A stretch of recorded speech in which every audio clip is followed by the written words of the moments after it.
Well, it feels good to be out. What lovely weather today.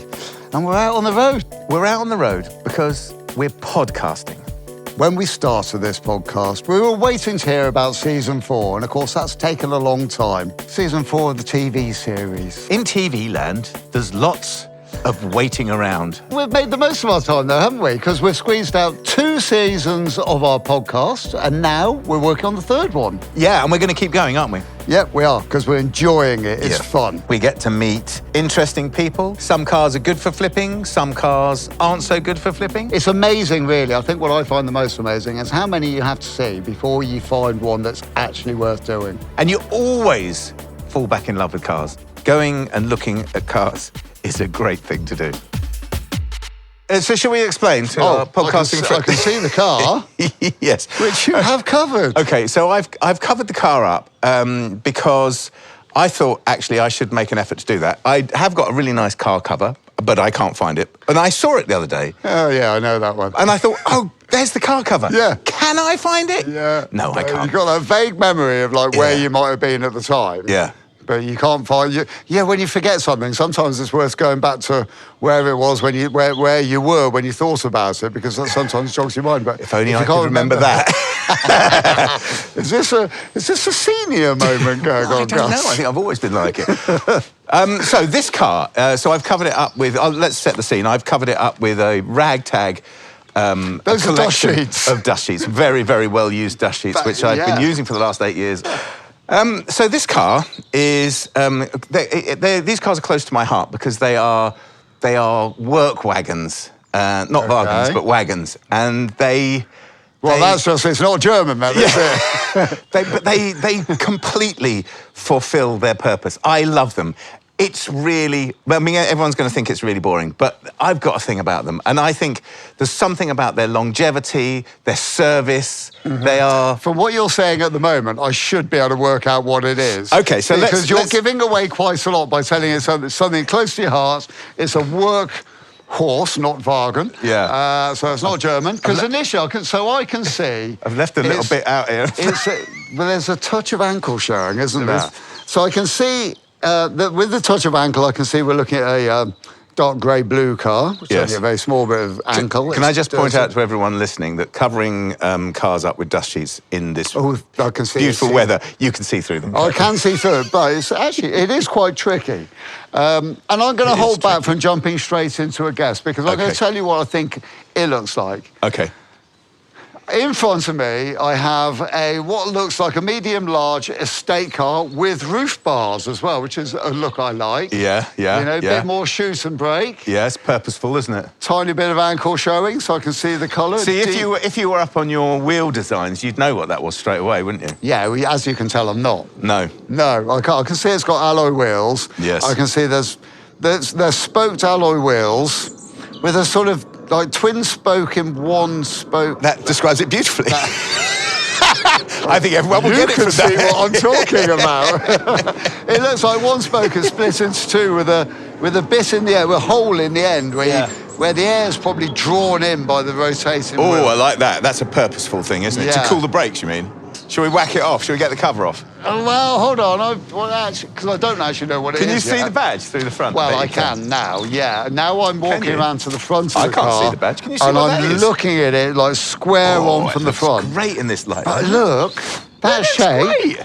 That looks slightly BMW Z3, but like it really on does. steroids. Yeah, it really does. So you've got wide wings sticking out, you've got low slotty lights, and then a great big sort of, purposeful bulge to the bumper. Yes. This is a car that back in the old days would be so square it looked like somebody had made it out of Lego. Previous models. Yep. This is a Volvo estate car. Oh, you've got it. It's Volvo's first attempt, well, probably not first attempt. Come on, let's take it off. At making one that's actually not square. It's curvy. Look at that. It's a V50. It's a V50. Is that a V50? Yeah, it's a V50. It is, isn't it? Yes. Great, huh? Well, I think there's an intake of breath at this point where you might go, oh, Trafalgar Blue. It's a V50. Is that? Well, it's blue. Blue. And in this light, you can see that there's a flip in it. It's a darkish blue. It's a rather lovely metallic paint. I suspect that might have been an optional extra at the time. Would you not think? Well, are you underwhelmed? Relatively underwhelmed. Are you? Yeah, well, they were trying to make... I remember when these cars were out, and I can remember the kind of like how they were advertised.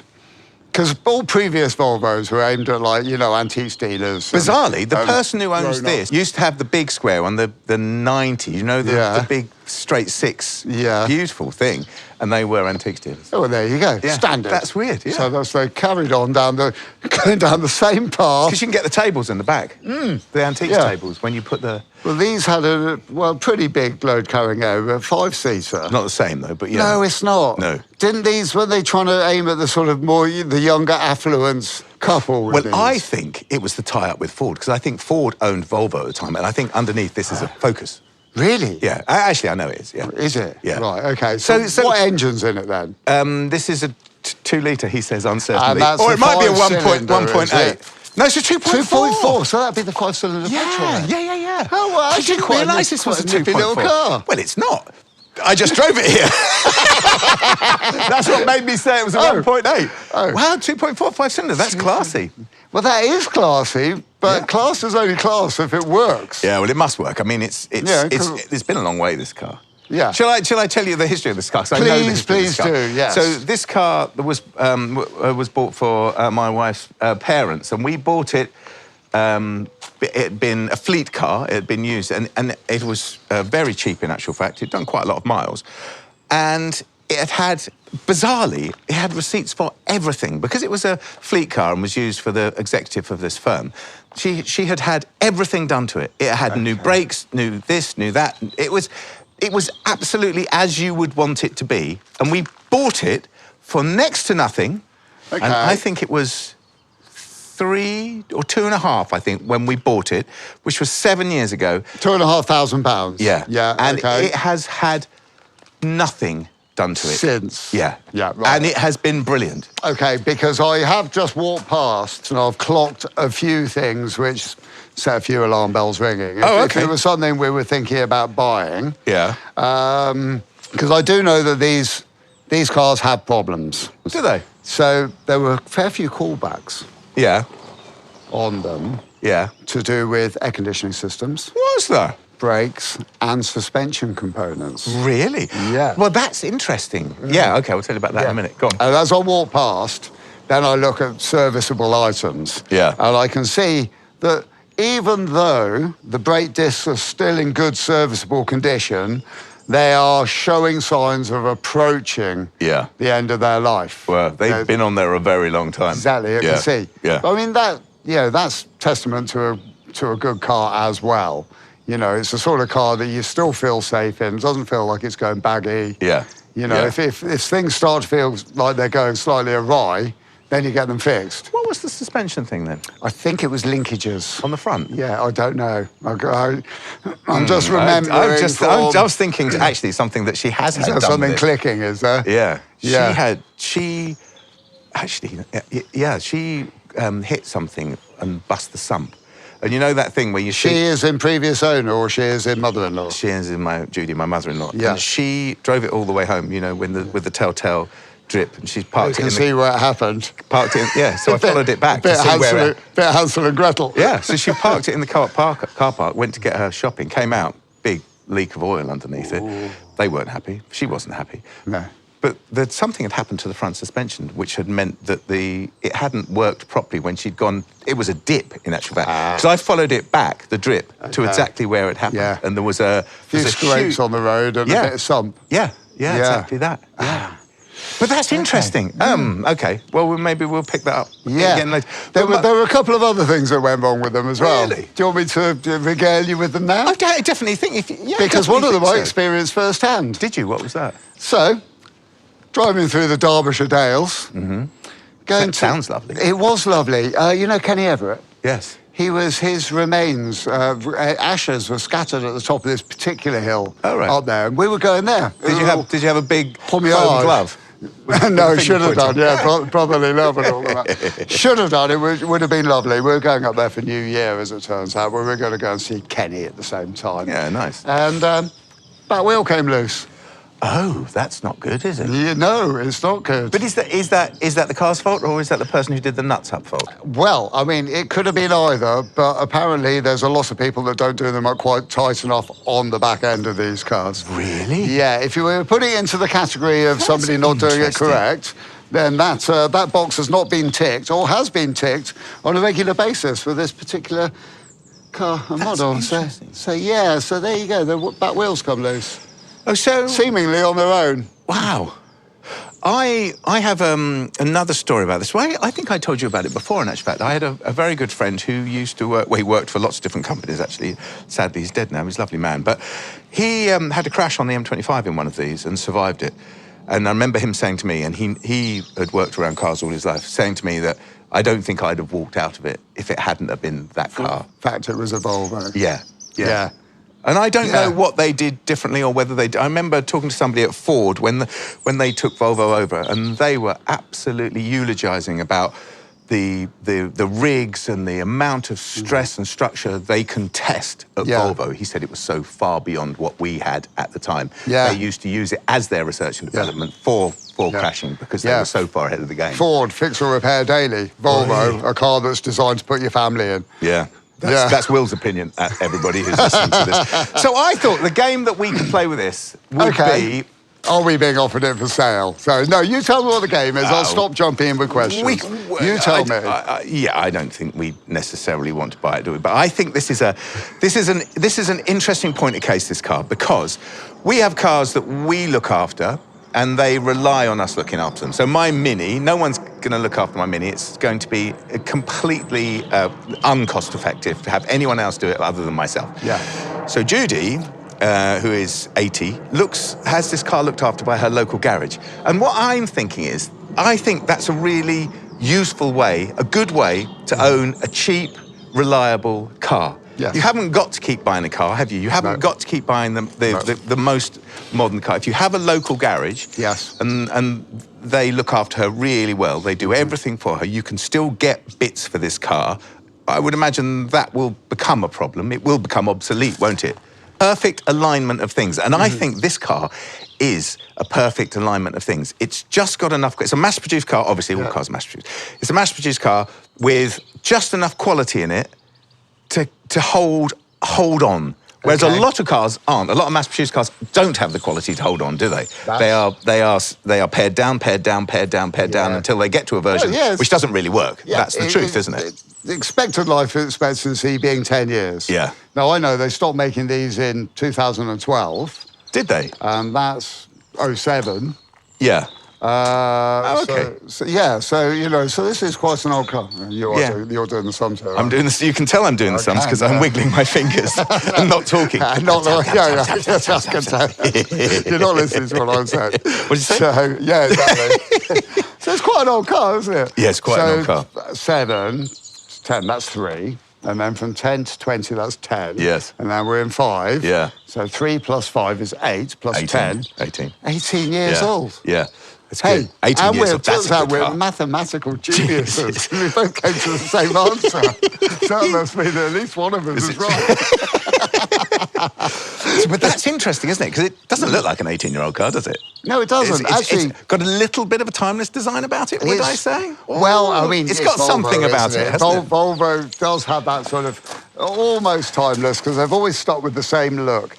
So what are we going to do? Hang on, what are we going to do? What are we going to do with this car? I know it's here because I think it's interesting. Yeah. And it is interesting, it's quite interesting. Let's look at it from the point of view, like, eke out another 5 years from this car. What does she need to do to it? What is she going to need to do to it? That's a really good idea, because that'll help her out. How's the affordable way of doing it? Because I think we've already hit upon that answer, but let's see if we come to that answer. Yeah, well, because you would be thinking the affordable way to do it would be to do it yourself, wouldn't you? Well, it certainly wouldn't be to go to a main dealer, would it? No, it wouldn't. That's not going to work, is it? So she's got to have a local garage. Local garages are closing down left, right, and centre, aren't they? Local garages are basically what a lot of people have always relied on.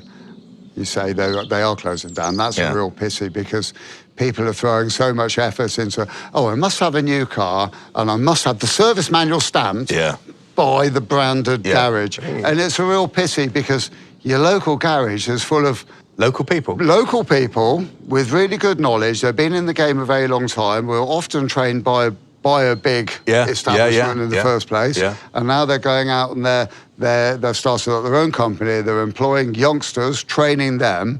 The local garage is something which should never, ever become a thing of the past. No. We all need to support them more. It's like the local pub, isn't it? We need to support it because it's important. You do, because they will be so much more affordable. Definitely. And you'll get that completely dedicated personal service if you find a nice one. Yeah. And there's probably a load more nice ones than bad. Yeah, because you need to be relatively good with people because you need people to come back. You do. So shall we go? We're not going to get underneath it, are we? Because we're on gravel. Although I've got a board in it, we might. I have got my jack with me. Well, I've got a jack. Well, I think it's worth a cursory sort of walk around to check out the sort of body condition. Yeah. And see what that looks like. But it doesn't really matter that much. It doesn't, unless it's going to be an MOT failure. It doesn't, does so it? we're looking for sharp edges. We're looking for sharp edges. Sticky outy bits and fally offy bits. Yeah. Okay. Yeah. All right. Well, let's have a break here, and then we'll go around it. And we'll come back looking for sticky out sharp edges. Yeah. Well, can I just say, to get into Judy's house is quite a tight, quite tight posted. Right, turn.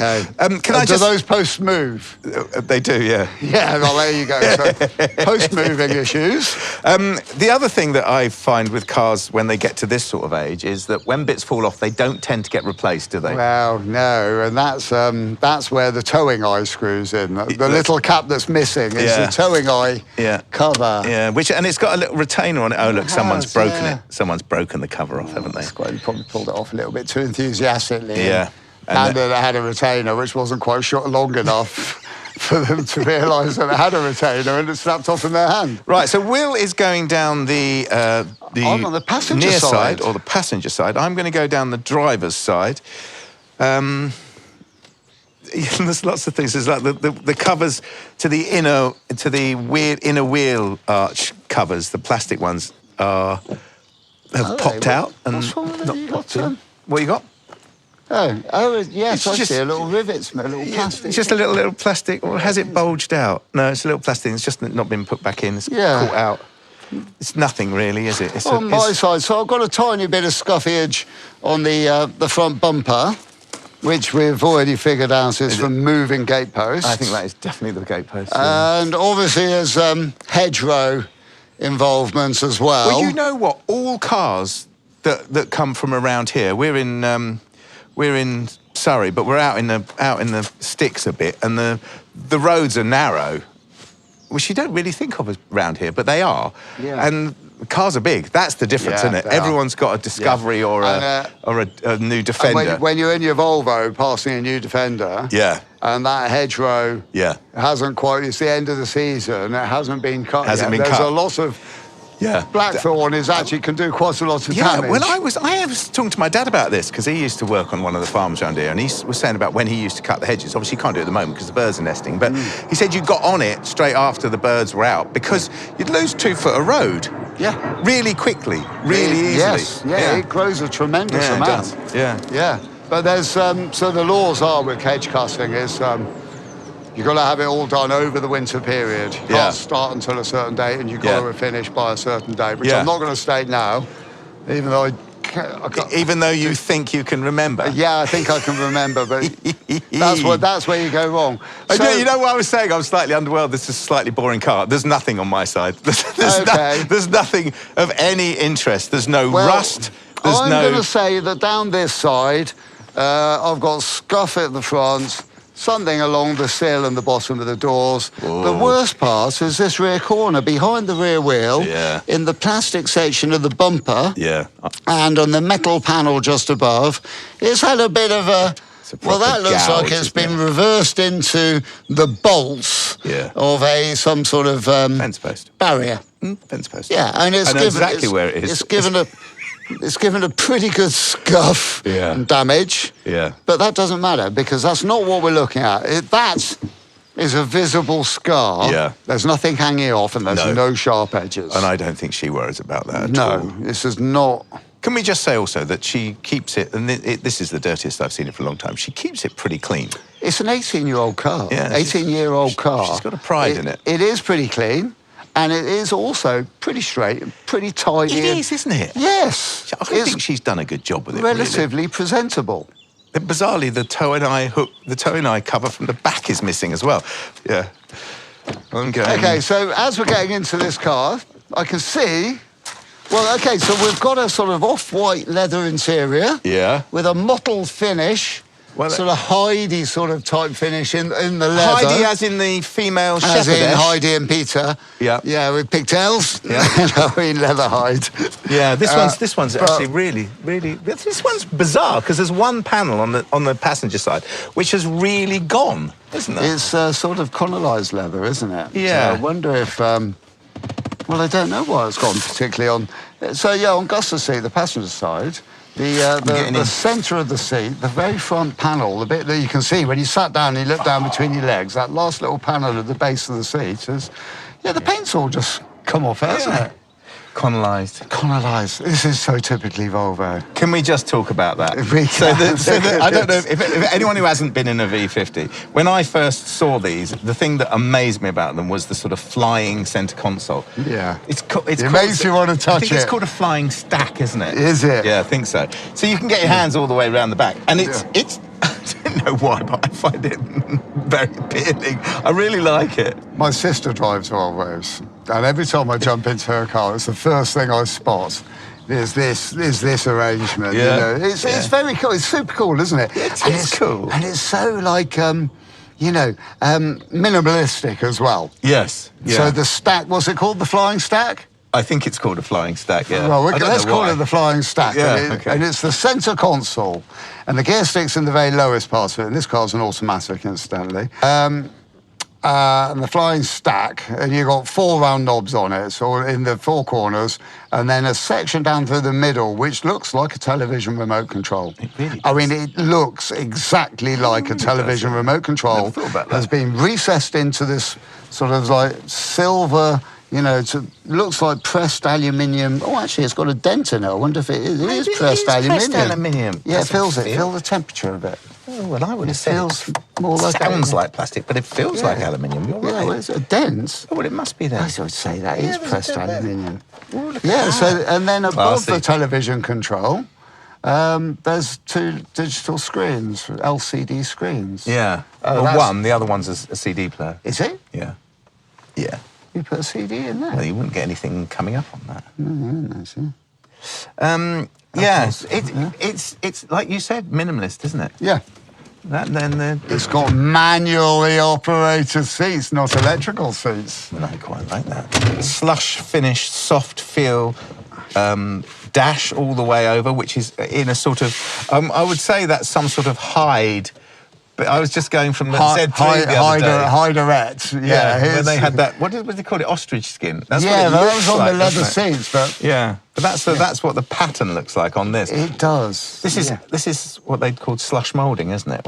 It was a thing, wasn't it, when they invented that? Yeah, very soft. Proper soft feel, yeah. But it's not covered foam like a Land Rover dash. No, that's right. It's all made in one moulding, isn't it? So, they inject all of the foamy stuff into... Yeah. Quite clever. Land Rover, I don't mean modern Land Rover, of course. I mean the only sort of Land Rover that we ever talk about, which, of course, is an old Land Rover. Yeah. Do you think they struggled, and this is why this is interior, or because, I mean, the door cards are pretty, aren't they? And the interior, actually, with its flying stack, it's distinctive. But do you think they struggled because people would say, and I know my dad did this, because my dad was looking at buying one of these once, and he said, but it's the same as a Focus. But it's not the same as the Focus, is it? No, it's not. This is really quite a lot more stated. There's a lot going on here. Yeah. The seats are a very cool shape. They've got some really interesting headrests on them, which look like an inverted spoon. Yes. Covered in lovely soft. It's good leather, isn't it? It's very comfortable. Yeah. We've got the. We've got 2 cup holders. Yeah, but I'm liking the. Can we just talk about this concertinaed?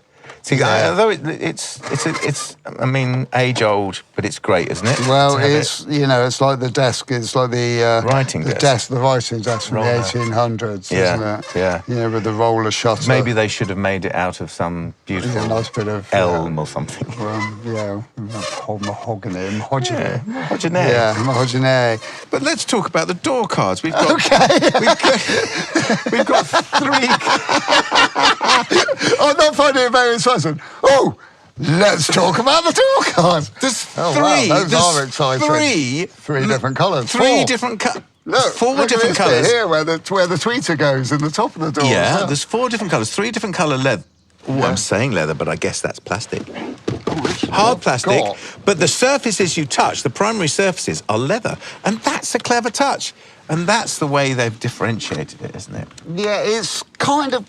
Will's now got the handbook. He's going through the handbook. Kind of stylish. So the leather on the doors, the top cap is a dark brown. The centre section where your armrest would be is a, I'm going to say beige, could be cream. And then the bottom section is a grey. The bottom section is hard plastic, where you don't touch that. The section you touch is the best quality leather. Yeah. And it is kind of nice, isn't it? It is nice, This is nice. Yeah. There's a telling of where the car comes from. There's a Waitrose bag in the back. Yeah, that's very telling. That's very Volvo. I will just say, yes, the carpet's in the front of the car. Even the car's 18 years old. Yeah. There's no rubber mats, so the carpets are exposed to the everyday grime and wear. Yeah, and they're very good. And they're in very good condition. You can see they've had some use. Yeah. But there's no wear. Yeah. There's a tiny bit of wear where your heels go. Can I just say, we were talking about local garages. So someone has sprayed the hinges with a grease. Yeah, that's a nice touch, really isn't nice. It? And that wouldn't have been her. No, but that's the sort of touch you get at a local garage. Yeah, that's great, isn't it? That's a really nice touch. Yeah, that is. It's just that little, just going that little bit further. Yeah. To look after this. Oh, they've done the back ones. Back in the day. They've done the back ones as well. Have they? Yeah. The doors that never really get used. The door closing. Oh, yeah. Because I thought that was quite nice. Oh, that is. Nice. Yeah. That is That nice. passes the test. It really does. Look at this. Oh, yes. So we're on the back of the car now. We're jumping around a bit. And at the top of the back of the screen, there are little aerofoils. Yeah. To stop it whistling? No, maybe. No, to send the so it doesn't swirl around and uncover the screen in. Just keep the glass clean, isn't it? Because in actual fact, the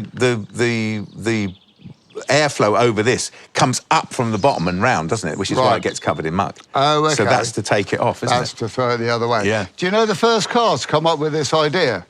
Oh, this is a bold Also statement. Swedish. Really? Saab, must be. Yeah, Saab, 96 Estate. 96, yes. Because they had that lovely little sort of like fin across the back.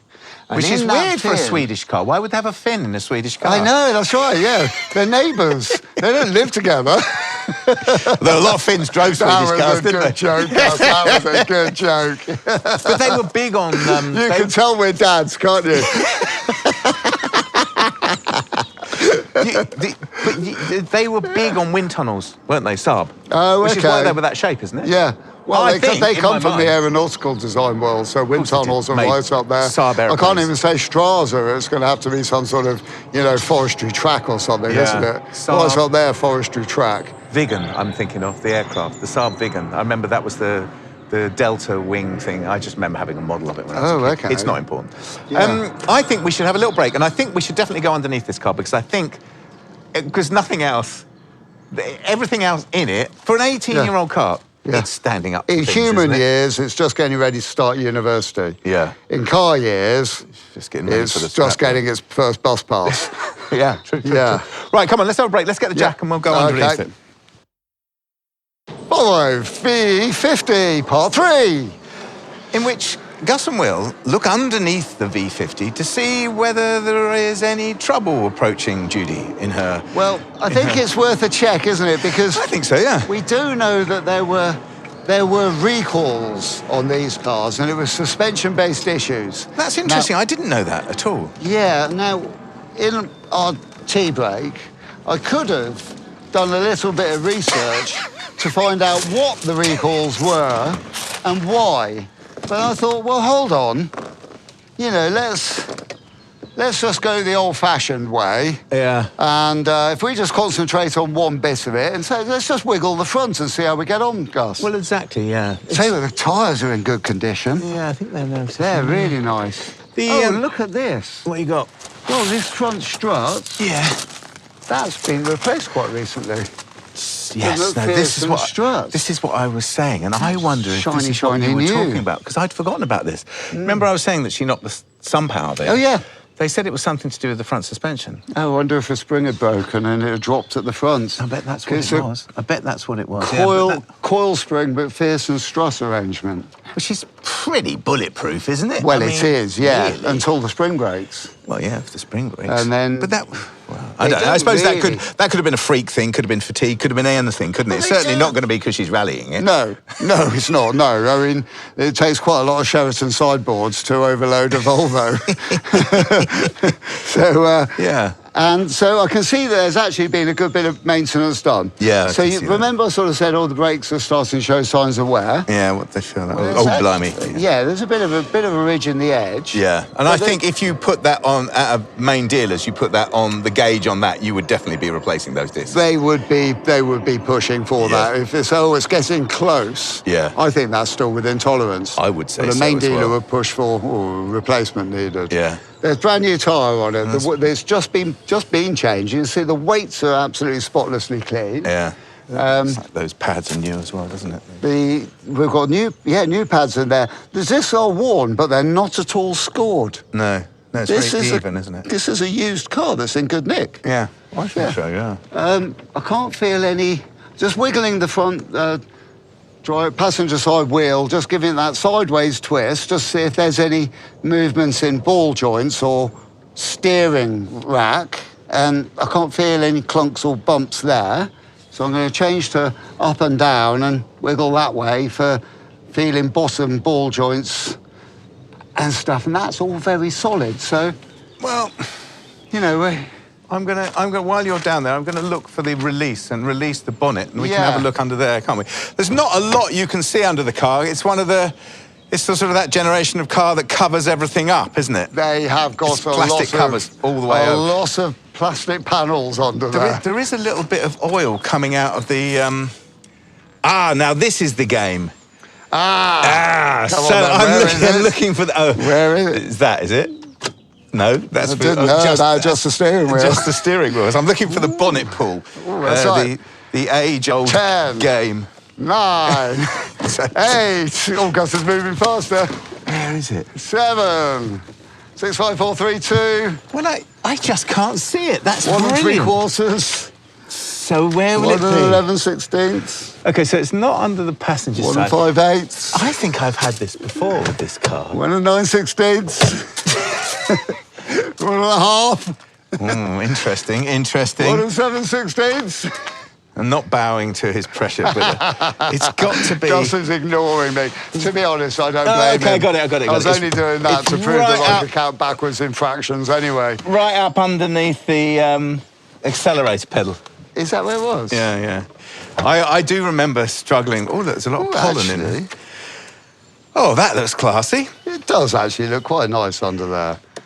We can see there's a ginormous sort of air induction system on top of the engine, which is not injection molded. It's 2 parts injection molded, and then they weld them together, the top and the bottom pieces, with a great finned section on the back of it. It's sort of with Volvo embossed in it. It's classy, isn't it? Yeah, it looks nice. It matches up with an aluminium bottom, which is actually a bit furry, which goes into the block.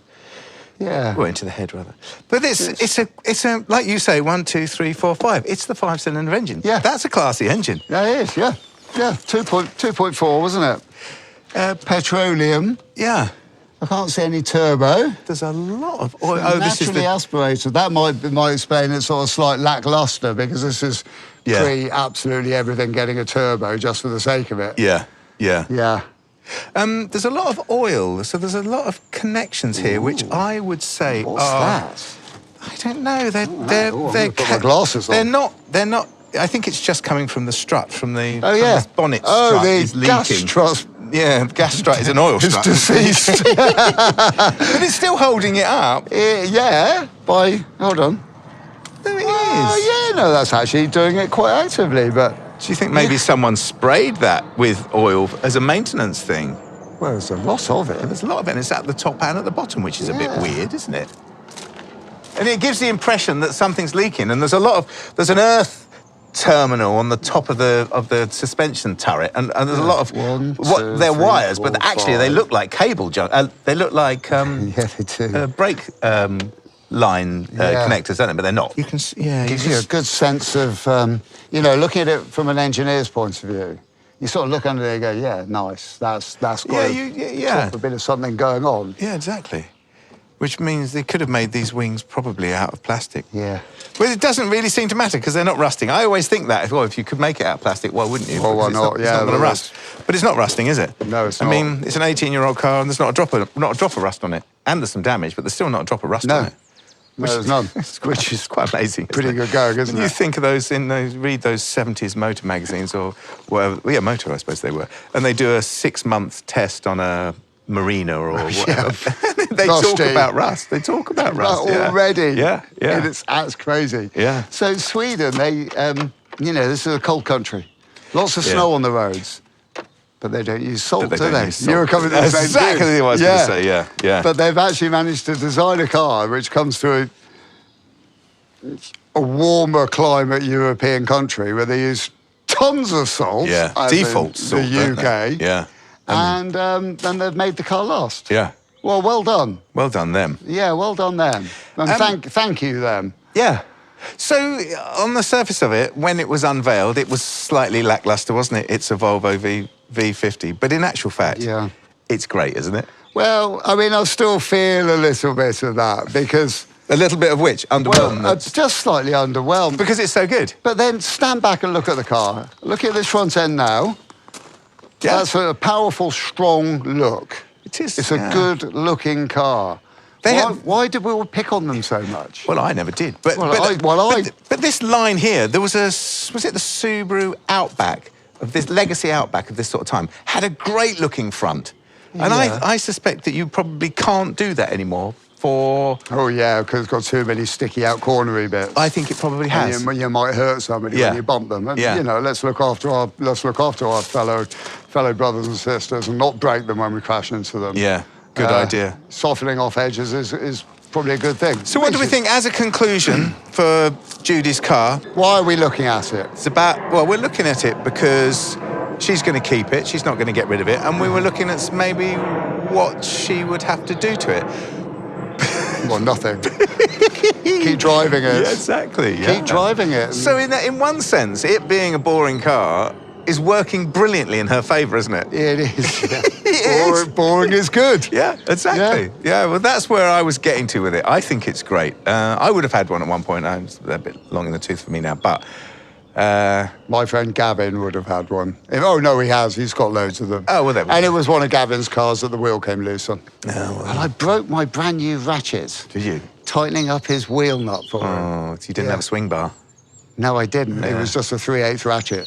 Oh. So with a 3/8 ratchet, when you're on the side of some Derbyshire hillside, with your boots on, giving it everything you can. Yeah, it's not coming off again. It's a brand new ratchet.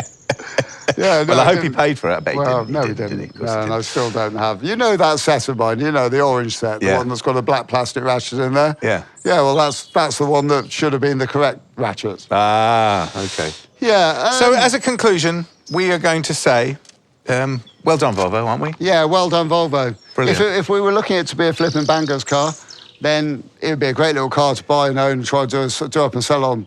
I can't see there'd be any money in it. There's no money in them. Absolutely no money. No. The best one I looked at last night, the best price I saw was 2,800. Okay. They've all done over 100,000 miles. This has done 111. Yeah. And she paid 2,500 for it 5 years ago. Yeah. So it's probably worth, I don't know, 1,500. Well, probably if on a good day with a fair wind. Yeah, not with those scuffs on it. It's got new tyres on it, yeah. It's been well maintained, hasn't it? It has. Yeah. So we're also trying to celebrate the small garage here as well. Yeah. Because she has it looked after by a small garage. Yeah, some nice touches on that. I love those hinges. I love the fact they've done that. And if you are going to own a car like this, it's handy to have a friendly garage. Yeah. Yeah. Great. Well, until next time, I hope we haven't bored anyone. Well, I mean, I might have done. Hey, we did crack the best dad joke ever. What was that? The one about the fins. The Swede with the fins. Yeah. Thank you for listening, everybody. That's going to go down in living history. Hey, thanks for listening and not switching off at that point, everybody. Cheerio. The Flipping Bangers podcast Season 3 features Gus Gregory and Will Trickett. It's produced by Dan Allam and is a Justamite TV production. International copyright is asserted. All opinions are personally held. Audio engineering is by Stephen O'Toole. We've used a sample of music composed by Moby Gratis, and if you'd like to get in touch, please visit Just Might TV or chat to us for our Instagram at Cripping Bangers. Thanks for listening.